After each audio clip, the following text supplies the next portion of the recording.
Sa ngalan ng Ama, ng Anak at ng Espiritu Santo. Amen. Sumainyo ang Panginoon. At sumaiyo rin. Mga kapatid, palagi naman tayong nananalangin. Palagi tayong humihiling. Tapat naman tayo sa Diyos. Pero bakit ba minsan tahimik ang Diyos at hindi niya tayo sinasagot o hindi niya pinagkakaloob ang ating hinihiling? Maaaring may tinuturo ang Diyos sa iyo. Baka pinapalakas ka niya. Mas mahalaga, baka tinuturuan ka niyang magpakumbaba. Dahil kung hindi ka matututong magpakumbaba, mahihirapan ng Diyos na basbasan ka. Aminin natin ang napakaraming beses na kung saan tayo'y nanalangin, pero wala tayong puso na nagpapakumbaba sa Kanya. Nanatili tayong may kayabangan, nanatili tayong may puot sa ating mga puso. Kaya naman hilingin natin muli sa Diyos ang Kanyang awa, Kanyang patawad, para makita tayong karapat-dapat makatanggap sa mga banal na misteryo. Inaamin ko Sa makapangyarihang Diyos at sa inyo mga kapatid, na lubha akong nagkasala sa isip, sa salita, sa gawa, at sa aking pagkukulang. Kaya isinasamo ko sa mahal na Birhen Maria, sa lahat ng mga anghel at mga banal, at sa inyo mga kapatid na ako'y ipanalangin sa Panginoong ating Diyos. kaawaan tayo na makapangyarihang Diyos. Patawarin tayo sa ating mga kasalanan.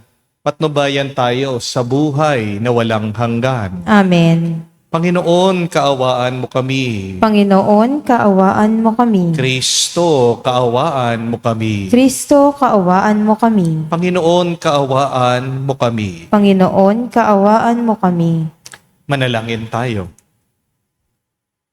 Ama naming makapangyarihan, lagi mong lingapin at patnubayan, kami mga kabilang sa iyong angkan.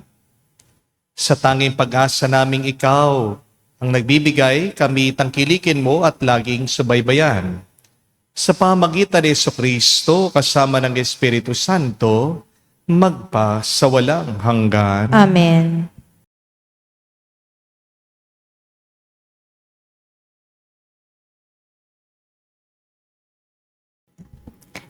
Pagbasa mula sa unang sulat ng mga hari. Nang matanda na si Solomon, nahikayat siya ng mga kanyang asawa, taga-ibang bansa, na sumamba sa kanilang mga Diyos-Diyosan. Hindi siya nanatiling tapat sa Panginoon.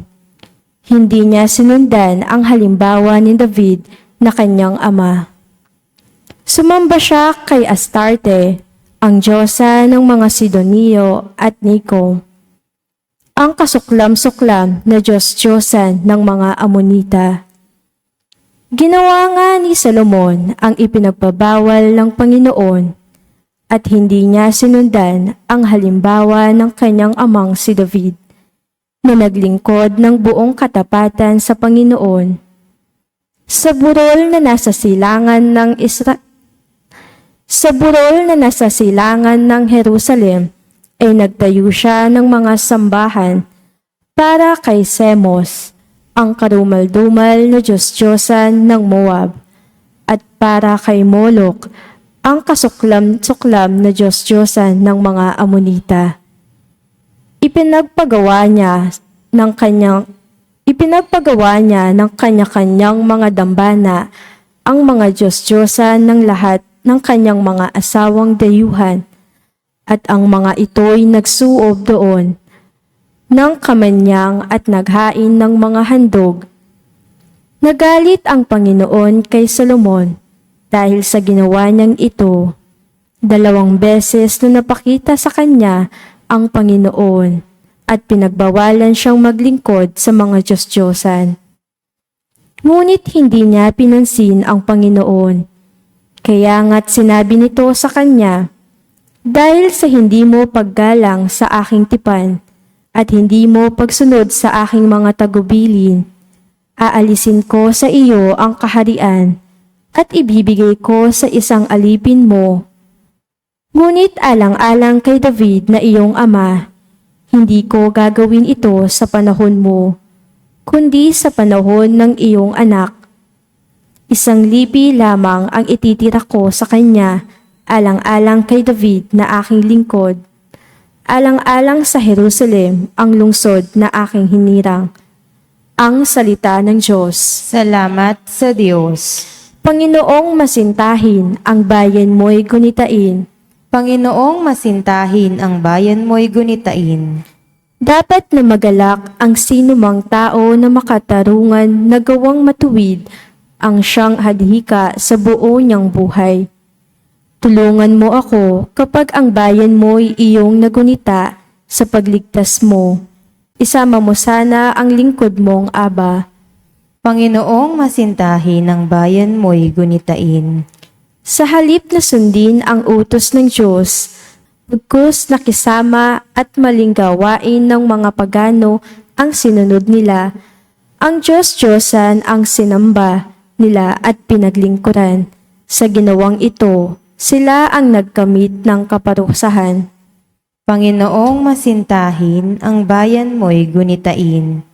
Pati anak nilang babae't lalaki inahaing lubos sa Diyos-Diyosan. Mga batang ito ay dinalang handog. Itong Panginooy nagpuyos ang galit sa mga hinirang. Siya ay nagdamdam sa ginawa nilang pawang kataksilan. Panginoong masintahin, ang bayan mo'y gunitain.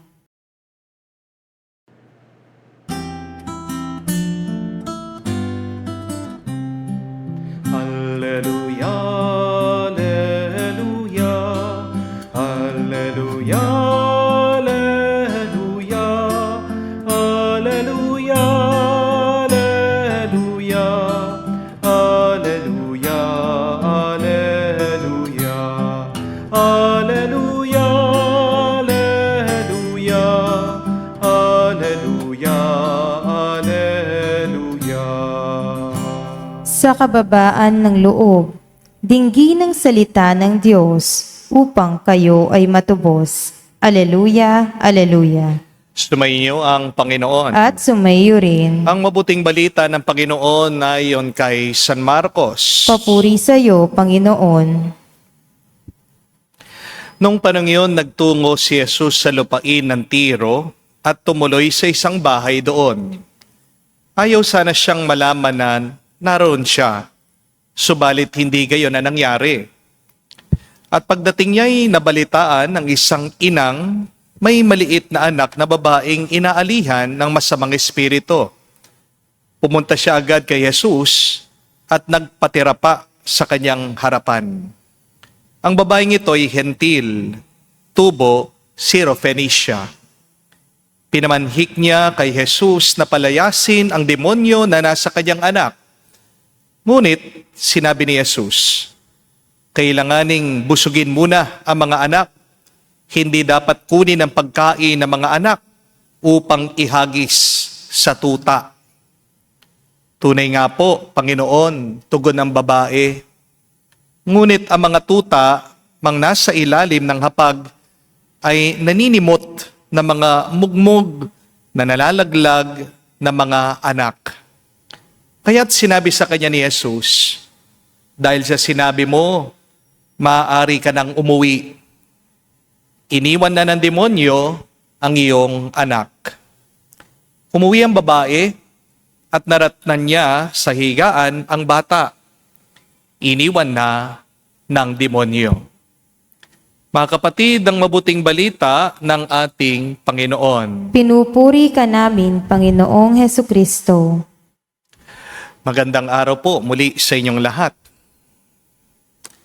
Ano po sa tingin niyo ang pinakamahirap gawin ng Diyos? Di ba ang Diyos, all-powerful, ang Panginoon, ang may kapal, kaya niyang gawin ang lahat.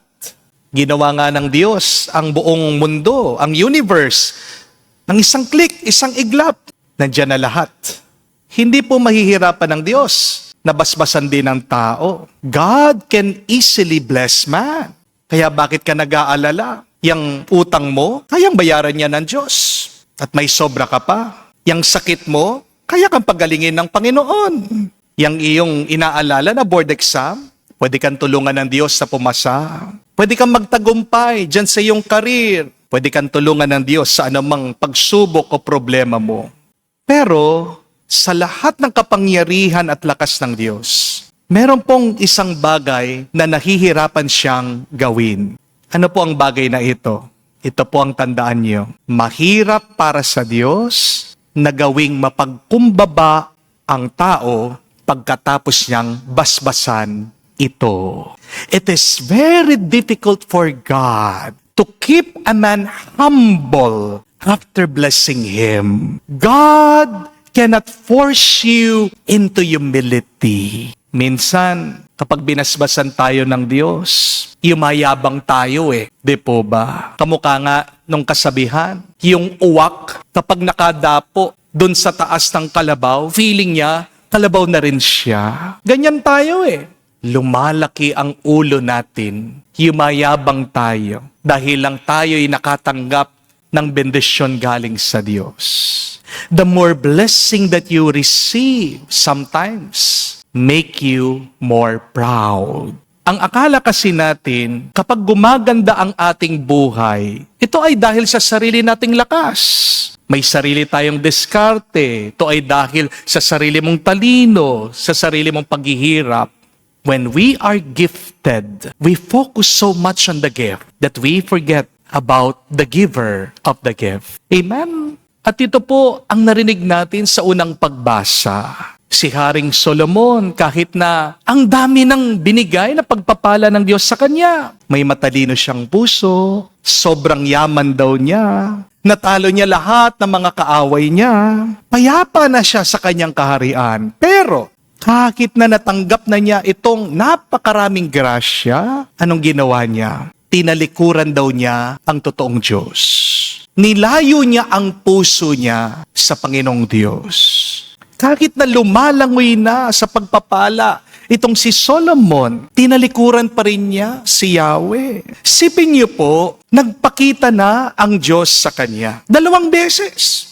Kinausap na nga siya na mali ang kanyang ginagawa dahil daw sumasamba siya sa mga Diyos-Diyosa na tinuro ng kanyang mga asawa sa kanya. Sinabihan na siya mismo ng Diyos, hintuan ang pagsamba sa mga hindi tunay na Diyos. Hindi pa rin siya nakinig. At dahil daw nakalimutan ni Solomon ang totoong Diyos, kinuha ng Panginoon yung pagpapala niya at binigay niya sa iba. At ito po ang totoong kalamidad ng buhay. Di po ba, mga kapatid? The great calamity in life is not when you get sick. It is also not when you have financial troubles. It is also not found when you have marital fights or troubles. Opo, nakakalungkot ang mga bagay na ito. Pero ang pinakagrabing kalamidad ng buhay ay kapag kinalimutan mo ang totoong Diyos. Because when God turns His back on you, what hope is there? God is our only hope. Tanging ang Diyos lang ang ating pag-asa. Kasi kung sasabihin niyo po ang pag-asa ay pera, bakit merong taong nagpapakamatay pa rin? Kung sasabihin niyo ang pag-asa ay kayamanan, bakit merong taong hindi pa rin masaya? Kung sasabihin niyo ang pag-asa ay kapangyarihan, bakit merong mga tao nag-aagaw buhay? So my dear friends, remember, do not turn your hearts against God so that God won't turn His back on you. Iharap mo, ilapit mo palagi ang puso mo sa Diyos. Kahit na mahirap, kahit na masakit minsan, kahit na maraming pagsubok, dahil ang pusong nakalapit sa Diyos ay palaging pagpapalain, payapa, at ligtas. Amen? Also, do not forget that when you feel humiliated, it is God humbling you. Ito naman po ang tinuturo sa atin ng Ebanghelyo ng Mabuting Balita. Meron pong isang babae, isang ina. Hindi po siya Hudyo. Isa po siyang Syrophoenician. Lumapit po siya kay Jesus. Hindi siya kabilang, hindi siya pinakinggan. Sa mata ng ibang tao, wala siyang karapatan. At para bang sinubok pa siya ni Jesus. Kasi sinabihan siya, hindi daw tama na tinatapon yung tinapay sa mga tuta. Sipin niyo yun, inihambing siya sa aso. Para bang sinabihan siya na hayop lang siya. Pero kung mayabang lang po yung ina, baka nag-walk out siya. Di po ba? Kung pride ang pinairal niya, baka sinabihan niya si Jesus, "Aba, sino ka ba? Bahala ka na dyan." Pero anong ginawa nitong babae? Nagpakumbaba siya. Sumagot siya. Sabi niya, "Panginoon, kahit naman po ang mga aso sa ilalim ng lamesa, kinakain nila yung mga tira-tira." Anong klaseng puso meron ang babaeng ito? Isang pusong nagpapakumbaba. Isang pusong nananalig. Isang pusong hindi umalis sa Diyos kahit na parang tinutulak siyang palayo. At dahil po doon, dahil sa nakita ng ating Panginoon, Jesus said, "Because of your reply, go home. The demon has left your daughter." Hindi po siya Hudyo, pero pinagpala siya. Hindi siya kabilang, pero pinili siya. Hindi siya perpekto, pero may pananampalataya siya. Mga kapatid, tandaan niyo po, si Haring Solomon, pinagpala, pero naging mayabang, kaya lumayo ang Diyos sa kanya. Ang babaeng ito, tila tinanggihan, pero nung nagpakumbaba siya, mas lalo pa siyang nilapitan ng Diyos. Kaya tandaan niyo po mga kapatid, ang Diyos naaakit sa pusong nagpapakumbaba, kaysa sa pusong nagmamayabang at nagmamataas. Kaya mga kapatid, kapag pinagpapala ka, mas magpakumbaba ka pa. Kapag umaangat ka, mas lumuhod ka pa. Kapag dumadami ang iyong biyaya, mas dagdagan mo pa ang iyong pasasalamat. At kapag minsan hinahayaan tayo ng Diyos at tayo ay mapahiya, mabigo, madapa o mahirapan, wag mo isipin na ikaw ay pinarurusahan. Tinuturuan ka lang niya maging mas malakas, maging matatag, magpakumbaba ka pa. Dahil ang yabang, hindi ka ililigtas. Amen? Remember, humility attracts grace. I will repeat that. Put that in your mind and in your heart. Humility attracts grace. So stay humble, stay close to God, stay faithful. At ang biyaya na hindi mo inaasahan, ang mismong Diyos ang mananatili at magbibigay sa iyo, hindi lang ngayon, kundi hanggang sa magpa sa walang hanggan. Amen. Tumayo po tayo, alay po natin sa Diyos ang ating mga dasal at panalangin. Binuwag ni Jesucristo ang pader na naghihiwalay sa mga Hudyo at Hentil bilang isang sambayanang nag-iisa, bago at walang hanggang tipan. Manalangin tayo sa Amang nagbubuklod sa ating lahat. Ating sabihin, Panginoon, dinggin mo kami. Panginoon, dinggin mo kami. Ang simbahan sa buong daigdig, naway maging daluyan ng awa, kapayapaan, at pag-ibig ng Diyos. Manalangin tayo sa Panginoon. Panginoon, dinggin mo kami. Bilang komunidad ng mananampalataya, naway hindi tayo maghati-hati dahil lamang sa mga simple o walang kwentang dahilan ng away at hindi pagkakaunawaan. Manalangin tayo sa Panginoon. Panginoon, dinggin mo kami. Ang mga inang nagiging balisa at nag-aalala tungkol sa kalusugan ng kanilang mga anak, naway huwag makalimot na tumawag kay Jesus para sa tulong at ginhawang kinakailangan. Manalangin tayo sa Panginoon. Panginoon, dinggin mo kami. Sa katahimikan po ng ating puso, banggitin natin, sabihin natin sa Diyos ang ating mga personal na pangangailangan. Makapangyarihang Diyos, aming kanlungan at lakas, nais mo na kami ay maging iisang sambayanan. Maging bukas nawa ang aming kaloob sa pangangailangan ng iba at huwag silang ihiwalay mula sa aming pagsasamahan. Hinihiling namin ito sa pamagitan ni Kristo, aming Panginoon. Amen.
Manalangin kayo mga kapatid, para ang ating mga paghahain ay kalugdan ng Diyos, amang makapangyarihan. Tanggapin nawa ng Panginoon itong paghahain sa inyong mga kamay, sa kapurihan niya at karangalan, sa ating kapakinabangan at sa buong sambayanan niyang banal. Ama naming lumikha, ang pagkait inumin na rito ay iyong ginawa upang mapalakas kaming mga mahihina. Pagkaloob mong ito ay aming mapagsaluhan bilang pakikinabang sa buhay mong magpakailanman. Sa pamagitan ni Jesucristo kasama ng Espiritu Santo, magpa sa walang hanggan. Amen. Sumainyo ang Panginoon. At sumayo rin. Itaas sa Diyos sa inyong mga puso at diwa. Itinaas na namin sa Panginoon. Pasalamatan natin ang Panginoong ating Diyos. Marapat na siya ay pasalamatan. Ama naming makapangyarihan, tunay nga marapat ikaw ang aming pasalamatan. Nasa iyong aming buhay, pagkilos at pag-iral. Sa pamumuhay namin araw-araw, tinatamasa namin ang iyong pagmamahal. Sa pag-ibig mong pinunla sa sangkatauhan, ang Espiritu Santo'y unang aning bigay. Ng anak mong naglagak sa amin ang katiyakang nakalaang mabuhay kami sa piling mo kailanman. Kaya kaisa na mga anghel nagsisiawit ng papuri sa iyo, nang walang humpay sa kalangitan, kami nagbubunyi sa iyong kadakilaan.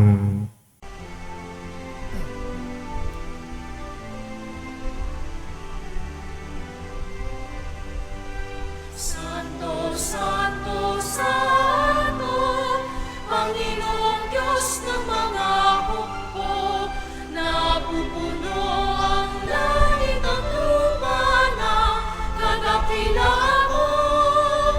Hosana, Hosana, sa kaitaasan, pinagpala ang naparirito sa ngalan ng Panginoon.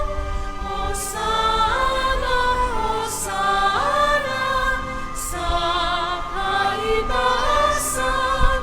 Hosana, Hosana, sa kaitaasan.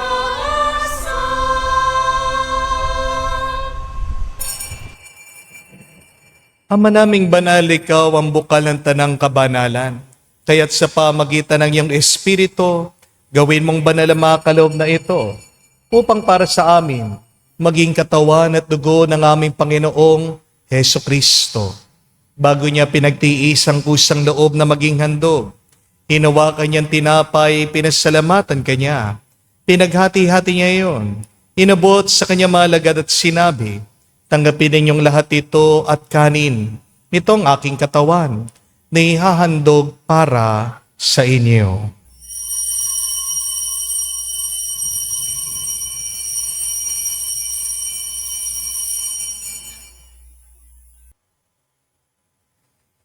Gayon din naman na matapos ang hapunan, hinawakan niyang kalis, muli kanyang pinasalamatan. Inabot niyang kalis sa kanya malagad at sinabi, tanggapin ninyong lahat ito at inumin. Ito ang kalis ng aking dugo, ng bago at walang hanggang tipan. Ang aking dugo na ibubuhos para sa inyo at para sa lahat, sa ipagpapatawad ng mga kasalanan. Gawin ninyo ito sa pag-alaala sa akin.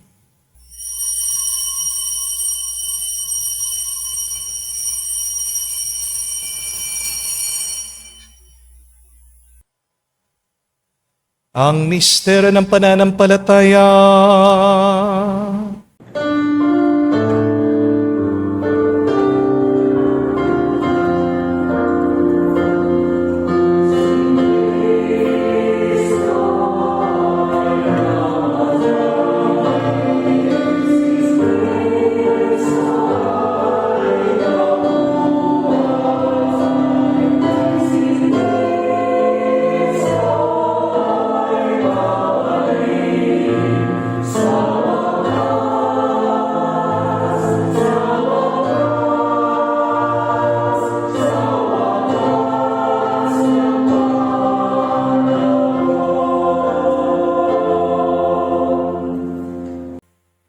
Ama, ginagawa namin ngayon ng pag-alaala sa pagkamatay muling pagkabuhay ng iyong anak. Kaya tinialay namin sa iyong tinapay nagbibigay buhay at ang kalis na nagkakalob ng kaligtasan. Kami nagpapasalamat dahil kami yung minarapat na tumayo sa harap mo para maglingkod sa iyo. Sinasamo namin kami magsalo-salo sa katawan at dugo ni Kristo ay mabuklod sa pagkakaisa sa pamagitan ng Espiritu Santo. Amalingapin mong iyong simbahan, laganap sa buong daigdig. Puspusin mo kami sa pag-ibig. Kaisa ni Leon ang aming Santo Papa, si Florentino aming Arsobispo ng Tanang Kaparian. Alalahanin mo rin ang aming mga kapatid na nahimlay. May pag-asang sila'y muling mabubuhay. Ngayon din naman lahat ng mga pumanaw. Tawan mo't sila't patuloyin sa iyong kaliwanagan. Tawan mo't pagindapatin kaming lahat. Makasalo sa iyong buhay na walang wakas. Kaisa na mahal na Birhen Maria, Ina ng Diyos. Kaisa ni San Jose ang kanyang maluwalhating esposo. Kaisa ng mga apostol, lahat ng mga banal na namuhay dito sa daigdig na kalugod-lugod sa iyo. May pagdiwang nawa namin ang pagpupuri sa ikararangal mo sa pamagitan ng iyong anak, aming Panginoong Hesu Kristo. Sa pamamagitan ni Kristo, kasama niya at sa Kanya, ang lahat ng parangal at papuri ay sa iyo, Diyos Ama, makapangyarihan, kasama ng Espiritu Santo, magpasawalang hanggan. Amen. Amen. Amen. Amen. Amen. Amen. Sa nakagaling na utos sa turo ni Jesus sa Panginoon natin na Diyos, ipahayag natin ng lakas, loob.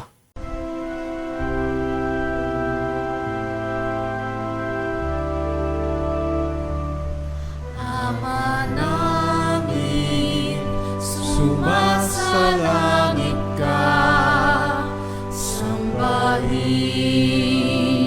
ang ngalan mo, mapasa amin ang kaharian mo, sundin ang loob mo dito sa lupa para lang sa langit.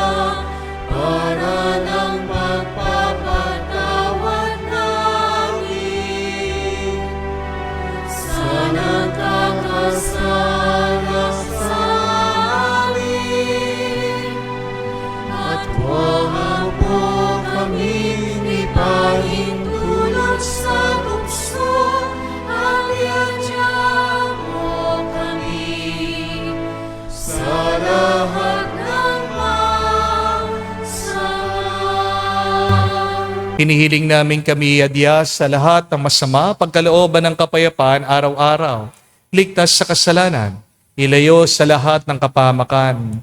Samantalang aming pinanabikan ang dakilang araw ng pagpapahayag ng tagapagligtas naming si Heso Kristo. Sapagkat iyo ang kaharian at ang kapangyarihan at ang kapurihan magpakailanman. Amen. Panginoong Heso Kristo, sinabi mo sa mga apostol, kapayapaan ang iniwan ko sa inyo, ang aking kapayapaan binibigay ko sa inyo. Tunghayan mong aming pananampalataya at huwag ang aming pagkakasala.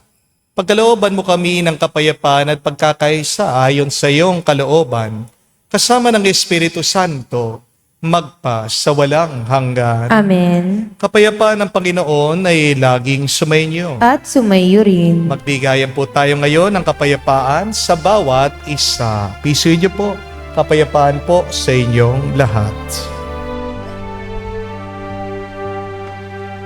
Kordero ng Diyos na nag-aalis ng mga kasalanan ng sanlibutan, maawa ka sa amin.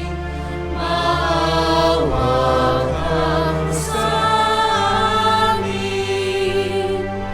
Kordero ng Diyos na nag-aalis ng mga kasalanan ng sanlibutan, maawa ka sa amin. Maawa ka sa amin. Kordero ng Diyos na nag-aalis ng mga kasalanan ng sanlibutan, ipagkaloob mo sa amin ang kapayapaan.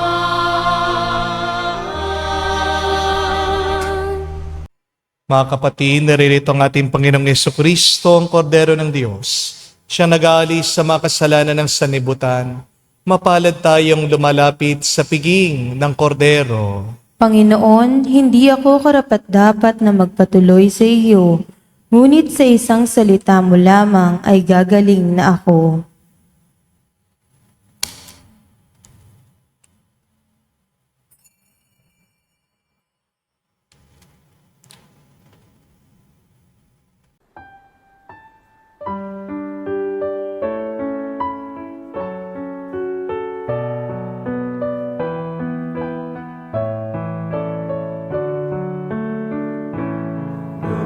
Bread by your hand.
Manalangin tayo.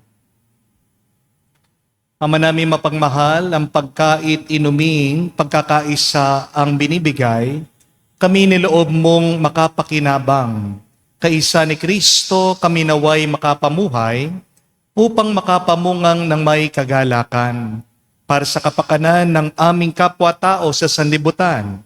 Sa pamagitan niya kasama ng Espiritu Santo, magpa sa walang hanggan. Amen. Tandaan niyo po mga kapatid, kahit na sa lahat ng lakas at kapangyarihan ng Diyos, hindi niya tayo mapipilit o mapepwersa na magpakumbaba.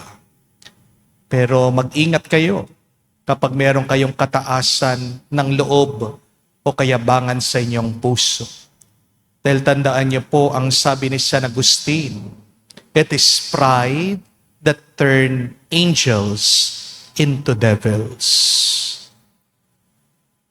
Meron kang mga pagpapala na tinanggap. Hindi lang dahil pinagpaguran mo yan. Hindi lang dahil masipag ka, matalino ka, ito ay dahil sa Diyos. When you recognize that, that is the beginning of humility. Ang puso na walang pagpapakumbaba, kamuka ni Haring Solomon, lalayo sa Kanya, tatalikod sa Panginoon. At pag tinalikuran mo ang Panginoon, tatalikod din ang Panginoon sa iyo. Ano ang pag-asa pa natin kung wala ang Diyos? Pero ang Diyos matalino. Minsan tayo pinapadaan niya sa mga problema at pagsubok para gawin niyang mas malambot ang ating mga puso. When God gives you humiliation, it is because God is teaching you to be humble. Embrace this humiliation kahit na masakit. Humiliation with our sickness. Humiliation because other people are destroying our good name. Humiliation because of poverty. Even humiliation is grace. Because remember, that through humiliation you become humble, and humility attracts grace. Ano ang magnet, batubalani, para tanggap natin ang pagpapala ng Diyos? Pagpapakumbaba. So every day, will it, desire it, let this be our prayer today. Hilingin natin, Panginoon, turuan mo ako magpakumbaba. Naway lahat ng paghihirap, makita ko na yan ay daan para ako'y mas pagpalain mo pa sa aking buhay. Sumainyo ang Panginoon. At sumayo rin. At kay basbasan ng Diyos, makapangyarihan sa lahat, sa ngalan ng Ama, ng Anak, ng Espiritu Santo. Amen. Ang ating misa ay natapos na. Humayo kayo sa kapayapaan ni Kristo. Salamat sa Diyos.